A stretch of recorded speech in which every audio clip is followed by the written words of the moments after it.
शील प्रभुपाद की जय, गुरु पारंग की जय। कल के सत्र में हमने सुना था जानवा माता राधा कुंड पे जाती हैं रघुनाथ दास गोस्वामी से भेंट करने के लिए। रघुनाथ दास गोस्वामी भी उनको देखकर बहुत प्रसन्न होते हैं, जानवा माता भी उनको देखकर बहुत प्रसन्न होती हैं। दोनों एक दूसरे को प्रणाम करते हैं, दोनों की आंखों में अश्रु होते हैं। और रघुनाथ दास गोस्वामी को जानवा माता कहती हैं कि राधा कुंड की जो महिमा है उसके विषय में मुझे बताइए।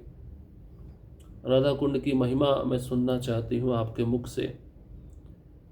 रघुनाथ दास गोस्वामी राधा कुंड की महिमा का वर्णन करते हैं। ये राधा कुंड राधा रानी के समान है, कृष्ण को बहुत प्रिय है। मध्याह्न के समय श्रीमती राधा रानी कृष्ण यहाँ पे लीला करने आते हैं। और जब ये वर्णन कर रहे थे रघुनाथ दास गोस्वामी तो वे स्वयं प्रेम के सागर में गोते लगा रहे थे। कृष्ण का धाम, उनकी लीलाएं, उनके भक्त शाश्वत हैं और सामान्य लोग भगवान की लीलाओं को नहीं समझ सकते। अगर इन लीलाओं को समझना है तो शुद्ध भक्तों के मुख से सुनना चाहिए। रघुनाथ दास गोस्वामी इस प्रकार से सब कुछ वर्णन कर रहे थे। उसी सभा में जानवा माता के सेवक नित्यानंद दास रघुनाथ दास गोस्वामी से प्रश्न पूछते हैं। ये पूरे वृंदावन में गोवर्धन हो गया, नंदगांव हो गया, वंशीवट हो गया, बरसाना हो गया, इनका आपस में जो दूरी है बहुत लंबी है, लेकिन राधा कृष्ण और उनके संगी इन सब दूरी को इतनी शीघ्रता से कैसे तय कर लेते हैं। एक स्थान से दूसरे स्थान पर इतनी शीघ्रता से वे कैसे पहुंच जाते हैं। तो रघुनाथ दास गोस्वामी उत्तर देते हैं, कृष्ण सर्वव्यापी हैं। कृष्ण एक स्थान में सभी स्थानों में भी विद्यमान रहते हैं।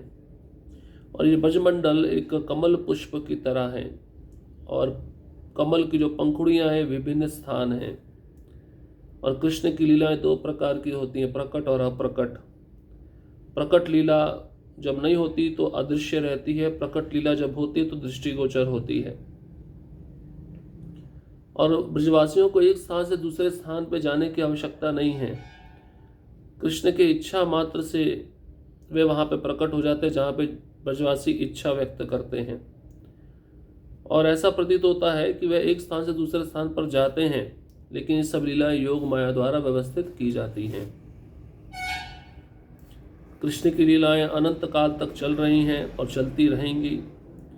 भगवान अपने शाश्वत पार्षदों के द्वारा सेवित रहते हैं और वही कृष्ण चैतन्य महाप्रभु के रूप में प्रकट हुए हैं। और ये जो ब्रजवासी हैं ये सभी कृष्ण के पार्षद हैं। इन सबको गुरु स्वीकार करने का आवश्यकता नहीं है, लेकिन अपना एक उदाहरण प्रस्तुत करने के लिए वह गुरु को स्वीकार करते हैं। अब नित्यानंद दास एक और प्रश्न पूछते हैं, तो वह कौन सा प्रश्न है आज हम श्रवण करेंगे। नित्यानंद दास ने पुनः पूछा, कृपया बताएं कि साधना में पूर्णता कैसे प्राप्त की जा सकती है। आपको इस विषय में सीधे श्रील रूप गोस्वामी से सुनना चाहिए। कृष्ण द्वारा सशक्त होने के कारण वे लाखों पुस्तकें लिखने में सक्षम थे। आपको उनसे श्रवण करके प्रसन्नता होगी। श्रीमती जानवा देवी के दर्शन कर अरिट ग्राम के ब्रजवासी आनंदित हो गए। 3 अथवा 4 दिवस श्रीमती जानवा देवी ने श्री राधा कुंड में वास किया। अति देखभाल से उन्होंने अनेक भोज्य पदार्थ पकाए। उन्होंने भगवान श्री कृष्ण को भोग निवेदन किया और तब आनंदपूर्ण हृदय से उन्होंने सब ब्रजवासी वैष्णव जनों के लिए प्रसाद का आयोजन किया। तो जब दूसरे प्रश्न पूछे नित्यानंद दास कि साधना में पूर्णता कैसे प्राप्त की जाती है, तो रघुनाथ दास गोस्वामी इतना ही उत्तर दिए कि इस विषय में आपको रूप गोस्वामी से सीधे श्रवण करना चाहिए, सुनना चाहिए। कृष्ण के द्वारा रूप गोस्वामी पूरे सशक्त हैं अनेक पुस्तकें लिखने में सक्षम हैं। आप उनसे श्रवण करेंगे तो आपको ज़्यादा प्रसन्नता होगी। तो जानवा माता अरिट ग्राम में जितने भी मंदिर थे उन सब का दर्शन उन्होंने किया। दर्शन करके आनंदित हो गई। वहाँ के ब्रजवासियों ने भी जानवा माता को देखा तो वह भी आनंदित हो गए। 3 से 4 दिन तक जानवा माता राधा कुंड पर रहीं और बड़े ध्यानपूर्वक उन्होंने बहुत सारे व्यंजन बनाए, भगवान श्री कृष्ण को भोग लगाया। आनंदपूर्ण हृदय से उन्होंने सब ब्रजवासी वैष्णवजनों के लिए प्रसाद का आयोजन किया। जानवा माता ने उस प्रसाद आयोजन का आनंद लेते हुए प्रत्येक भक्त ने अपने भीतर उत्पन्न आध्यात्मिक प्रेम के अति आनंद का अनुभव किया। कौन इन गतिविधियों को देखकर उदास होगा। श्रीमती जानवा देवी की गतिविधियां भौतिक विश्व के स्पर्श से बहुत दूर है, उन्हें कौन समझ सकता है। तो जो ब्रजवासी उस प्रसाद को ग्रहण किए बड़े आनंदित हुए। हर एक भक्त ने अपने भीतर एक आध्यात्मिक आनंद का अनुभव किया और उन गतिविधियों को देखकर ग्रहण कर कोई भी व्यक्ति उदास नहीं होगा, क्योंकि जानवा माता की जितनी भी भक्ति में कार्य है सब इस भौतिक संसार के स्पर्श से दूर है, परे है। उनकी गतिविधियों को, उनकी लीलाओं को कोई समझ नहीं सकता। अगले दिन जानवा माता ने राधा कुंड से प्रस्थान करने का फैसला किया। उन्होंने दास गोस्वामी से कहा, मैं अपने कई पूर्व जन्मों के पुण्य कर्मों के कारण आपके चरण कमलों के दर्शन कर पाई। इसके बाद उन्होंने कृष्णदास कविराज गोस्वामी को प्रणाम किया। कविराज गोस्वामी ने कहा, हे परम दयालु, कृपया मुझे भगवान चैतन्य के चरण प्रदान करें। यह मेरी विनम्र विनती है, मेरा मन सदैव भगवान गौरांग के चरण कमलों से जुड़ा रहे। मैंने अपना जीवन व्यर्थ बिताया है, मैंने एक भी पवित्र कार्य नहीं किया, अतः कृपया मुझ पर दया करें ताकि मैं अपने गौरांग के चरण कमलों को कभी न भूलूं। तो अगले दिन जानवा माता ने निर्णय लिया कि अब राधा कुंड से प्रस्थान करना है। जाने से पहले जानवा माता ने रघुनाथ दास गोस्वामी को कहा, मेरे कई पूर्व जन्मों के पुण्य कर्म हैं जिससे मैं आपके चरण कमलों का दर्शन कर पाई। इसके बाद जानवा माता ने कृष्णदास कविराज गोस्वामी को प्रणाम किया और कृष्णदास कविराज गोस्वामी इतने विनम्र, वह कहते हैं कि हे परम दयालु माता, मुझे आप केवल इतना आशीर्वाद दीजिए कि मुझे भगवान चैतन्य के चरण प्राप्त हो। मेरी एकमात्र विनम्र विनती यही है, मेरा मन सदैव भगवान चैतन्य महाप्रभु के चरण कमलों से जुड़ा रहे। अभी तक मैंने अपना सारा जीवन व्यर्थ बिताया है, मैंने जीवन में एक भी पवित्र कार्य नहीं किया है। मुझ पर दया करके कृपया आप मुझे आशीर्वाद दें कि गौरांग महाप्रभु के चरण कमलों को मैं कभी भी ना भूलूं। ऐसा आशीर्वाद कृष्णदास कविराज गोस्वामी जानवा माता के चरणों में प्रणाम करके प्राप्त करना चाहते हैं। रघुनाथ दास गोस्वामी ने आगे कहा, कृपया मुझे अपने सेवक के रूप में स्वीकार करें। मेरा जन्म एक भौतिकतावादी परिवार में हुआ, अतः भगवान चैतन्य के चरण कमलों को प्राप्त करने की मेरी कोई योग्यता नहीं है। हालांकि मैंने एक भी दिन भगवान की सेवा नहीं की, उनके चरण कमल मेरे जीवन के एकमात्र लक्ष्य है। देखिए, इतना सब कुछ करके भी हमारे आचार्य कितने विनम्र हैं और क्या कह रहे हैं, हमने कुछ नहीं किया। यही भाव हमको भी स्वीकार करना चाहिए। हम सेवा करें लेकिन अपनी सेवा को प्रदर्शित ना करें।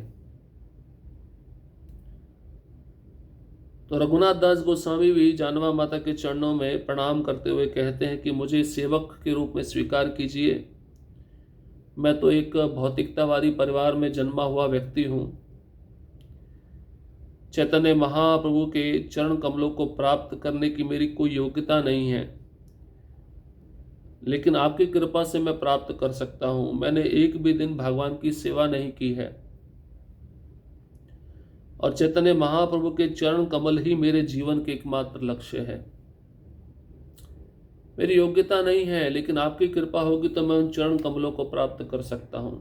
मैं तुच्छ हूँ, अधम हूँ, भौतिकतावादी परिवार में जन्मा हूँ, मेरी कोई योग्यता नहीं है। ऐसा रघुनाथ दास गोस्वामी जानवा माता के चरणों में प्रणाम करके कृपा याचना कर रहे हैं।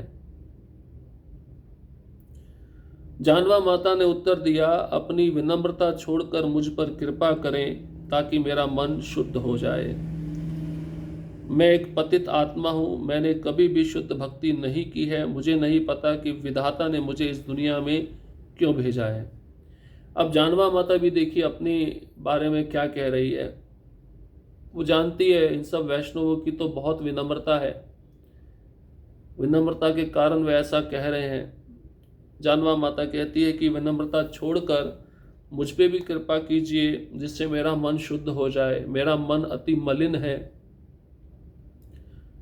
वह कहती है कि मैं भी एक पतित आत्मा हूँ, मैंने कभी भी शुद्ध भक्ति नहीं की और मुझे पता नहीं है कि भगवान ने मुझे इस दुनिया में क्यों भेजा है, मुझे यहाँ भेजने का क्या कारण है।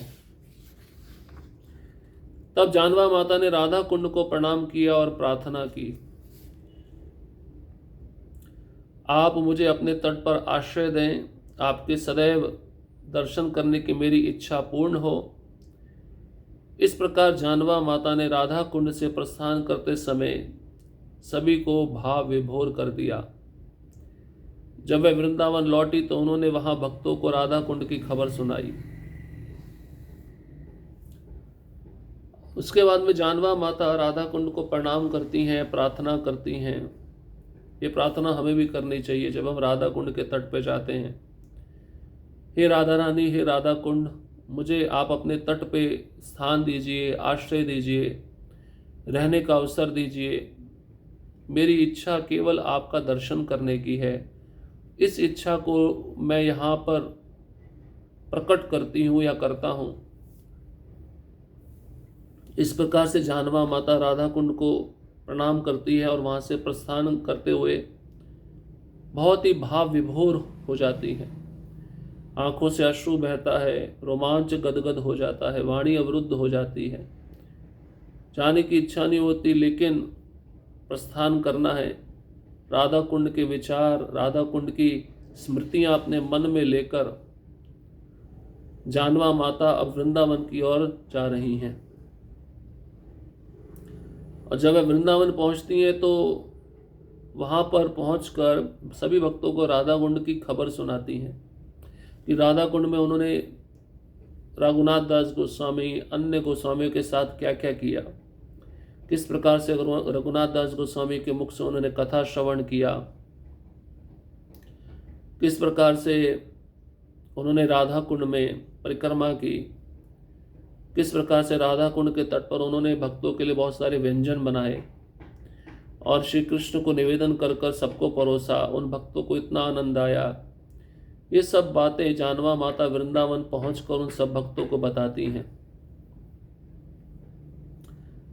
अब इसके पश्चात रघुनाथ दास गोस्वामी का राधा कुंड में भजन कैसे होता था, किस प्रकार से रघुनाथ दास गोस्वामी राधा कुंड के तट पर भजन करते थे।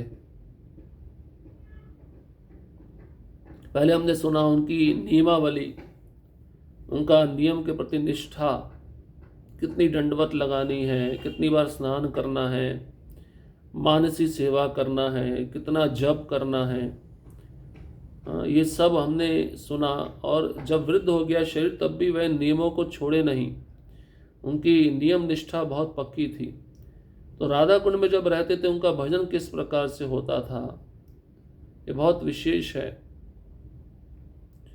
तो इस विषय को हम अगले सत्र में श्रवण करेंगे क्योंकि बहुत ही महत्वपूर्ण है।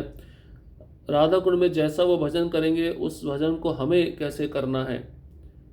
नकल तो नहीं कर सकते, लेकिन उसमें से हम क्या क्या सीख सकते हैं, कितना हम नियमों के प्रति निष्ठावान बन सकते हैं, इसको समझा जा सकता है। हरे कृष्णा कृष्ण कृष्णा हरे हरे, हरे राम राम राम हरे हरे। श्रील प्रभुपाद की जय, गुरु गौरांग की जय।